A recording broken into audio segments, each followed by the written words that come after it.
Jubilee Hills election జరుగుతున్నాయి కదా, ఎవరు గెలుస్తారు అనుకుంటున్నారు? జూబ్లీహిల్స్ బై ఎలక్షన్ కాబట్టి ఈసారి ప్రజలు ఒక బీజేపీకి అవకాశం ఇవ్వాలని ఆలోచనలు ఉన్నారు అనుకుంటున్నాను. ఎందుకంటే గతంలో కాంగ్రెస్ చేసింది, బీఆర్ఎస్ చేసింది. ఈసారి ఏంటంటే మోదీ గారి ప్రభుత్వం పాలన బాగుంది కాబట్టి ఈసారి బీజేపీకి ఇచ్చే అవకాశం ఉందని కోరుకుంటున్నాను. ఒకవేళ ఇక్కడ జూబ్లీహిల్స్లో బీజేపీ వస్తే ఎలాంటి అభివృద్ధి జరుగుతుంది? జూబ్లీహిల్స్లో పేరుగా జూబ్లీహిల్స్ కానీ ఇదంతా స్లమ్ ఏరియా ఎక్కువ ఉందండి. ఇక్కడ సమస్యలు రోజు రోజు ఉండనే ఉంటాయి. డ్రైనేజు, వాటరు, స్ట్రీట్ లైట్స్ అని, రోడ్స్ అని చాలా సమస్యలు ఉంటాయి. ఎన్నో స్కీమ్స్ రావు సరిగా, రేషన్ షాప్ల అవి చాలా ఇబ్బందులు ఉంటాయి. సో అభివృద్ధి అనేది నాయకుడు మంచిగా ఉండాలా, పాలన మంచిగా ఉండాలా, ఉంటే అన్ని అభివృద్ధి 1 by 1 జరుగుతుంటాయి. ఇక్కడ కాంగ్రెస్ పార్టీ నుంచి నవీన్ యాదవ్ కడుతున్నాడు కదా, ఆల్రెడీ ఆయన గతంలో ఒకసారి కట్టి ఓడిపోయాడు. తనకు గెలిచే ఛాన్స్ ఏమైనా ఉందా? కాంగ్రెస్ పైన ఆల్రెడీ ఇప్పుడు వ్యతిరేకత ఉంది కదా. ఇప్పుడు నవీన్ గారు ఇది 4th టైం అనుకుంటా ఆయన పోటీ చేసేది.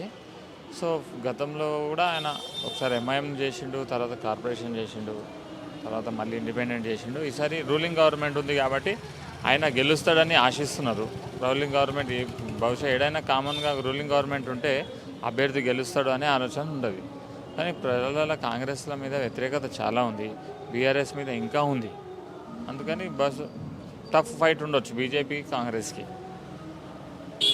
ఇప్పుడు కేంద్రంలో బీజేపీ హవా చాలానే ఉంది కదా, మన హైదరాబాద్లో కూడా అలానే ఉందంటారా? హైదరాబాద్లో మీకు గత కార్పొరేషన్ ఎలక్షన్లో కూడా చూడండి, మనకు 56 కార్పొరేటర్స్ చాలామంది వచ్చారు. ఈసారి కూడా మెల్లమెల్ల రోజు రోజు సిటీలో ఏంటంటే ఆదరణ పెరుగుతుంది బీజేపీకి. ఎందుకంటే ప్రతి పార్టీ కూడా ఒక ఒక వర్గానికి మద్దతు గురించి, వాళ్ళ గురించి ఇష్టం ఉన్నట్టు. ఇప్పుడు చూడండి, కాంగ్రెస్ గవర్నమెంట్ ఆయనకు గవర్నర్ కోటలో ఎమ్మెల్సీ ఇవ్వడము, హడావిడిగా బై ఎలక్షన్లో ఆయనకు మంత్రి శాఖ ఇవ్వడము, అంటే ఒక మెజార్టీ, ఒక మైనార్టీ ఓట్లనే వాళ్ళు బాగా కైవసం చేసుకోవాలి, వాళ్ళకే ఆకర్షణగా ఉన్నారు.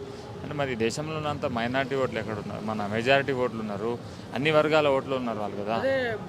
బీసీ ఓట్లు, ముస్లిం ఓట్లు వన్ సైడ్ కాంగ్రెస్ పార్టీగా అంటున్నారు, దానిపైన మీ టాక్ ఏంటి? బీసీ ఓట్లు అంటే బీసీ ఓట్లు అంత ఈజీగా వన్ సైడ్ రావు. బీసీ ఓట్లు అట్లా ఉండదు. ఇక్కడ బీసీఏ అని కాదు, మెయిన్గా వ్యక్తిని చూస్తారు, పార్టీని చూస్తారు. మెయిన్గా పార్టీని చూసి ప్రజలు ఆలోచిస్తారు. ఇదే మనం ఎక్కడో ఏదో లేము కదా, ఎక్కడో అరే బీసీ వేసిండు కదా అందరు వేయాలని లేదు కదా అట్లా. ఇప్పుడు మొత్తానికి అయితే జూబ్లీస్ గడ్డ మీద ఎవరి జెండా ఎగరబోతుందన్న? జూబ్లీ జెండాలో బీజేపీ జెండా ఎగరేయాలని ఆలోచనలో ఉంది ప్రజల మనసులు. రోజు ఇప్పుడు మనము మొన్నటి వరకు 8%, 9%, 10% నుంచి ఇవాళ 34%, 35%కి వచ్చినాం. రోజు బీజేపీ గ్రాఫ్ పెరుగుతూ ఉంది. అంటే దాన్ని బట్టి ఏంటంటే ప్రజల్లో ఆదరణ పెరుగుతుంది. అరే ఒకసారి బీజేపీకి అవకాశం ఇవ్వాలని కోరుకుంటున్నారు ప్రజలు. Thank you. జూబ్లీహిల్స్లో బై ఎలక్షన్ జరుగుతుంది కదా, ఎవరు గెలుస్తారనుకుంటున్నారు? 100% బీజేపీ గెలుస్తుంది.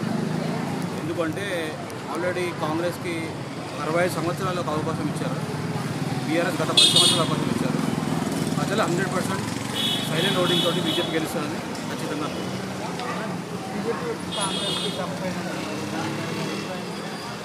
ఇది చాలామంది చాలా రకాలుగా అనుకుంటున్నారు, ఎవరు అభిప్రాయం వాళ్ళది. మేమైతే ఖచ్చితంగా అదే అనుకుంటున్నాం, బీజేపీ వర్సెస్ కాంగ్రెస్ అనుకుంటున్నాం. ఇప్పుడు కాంగ్రెస్ పార్టీ నుంచి నవీన్ యాదవ్ కడుతున్నారు కదా, గతంలో ఒకసారి ఓడిపోయారు జరిగింది. ఇప్పుడు గెలిచే ఛాన్స్ ఏమన్నా ఉంది? కాంగ్రెస్ పైన ఆల్రెడీ వ్యతిరేకత చాలా ఉంది కదా. మీరు చూసుకున్నట్లయితే ఇప్పుడు గత 2 సంవత్సరాల నుంచి ఏం చేశారో పబ్లికే నిర్ణయిస్తారు దాన్ని. దాని గురించి మేము ఇంకా ఎక్కువ మాట్లాడదలుచుకోలేము. 2 సంవత్సరాల నుంచి కాంగ్రెస్ ప్రభుత్వం ఏం చేసిందో ప్రజలే నిర్ణయిస్తారు దాన్ని. ఇప్పుడు బీసీ ఓట్లు, ముస్లిం ఓట్లు వన్ సైడ్ కాంగ్రెస్ పార్టీకి అని అంటున్నారు, బయట టాప్. బీసీ ఓట్లు, ముస్లిం ఓట్లు అంటే ఒక వర్గానికి ఎప్పుడు కూడా ఓట్లు ఎప్పుడు వెళ్ళవు.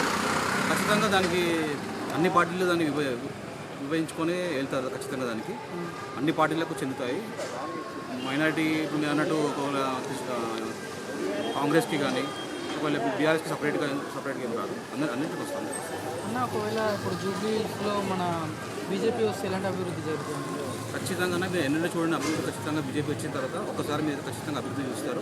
ఎలా అంటే ఇప్పుడు జూబ్లీహిల్స్ కాన్స్టిట్యున్సీలో స్లమ్ ఉంటుంది, ఇటు మైనారిటీ ఓట్స్ ఉంటాయి, ఇటు క్లాస్ ఓట్స్ ఉంటాయి.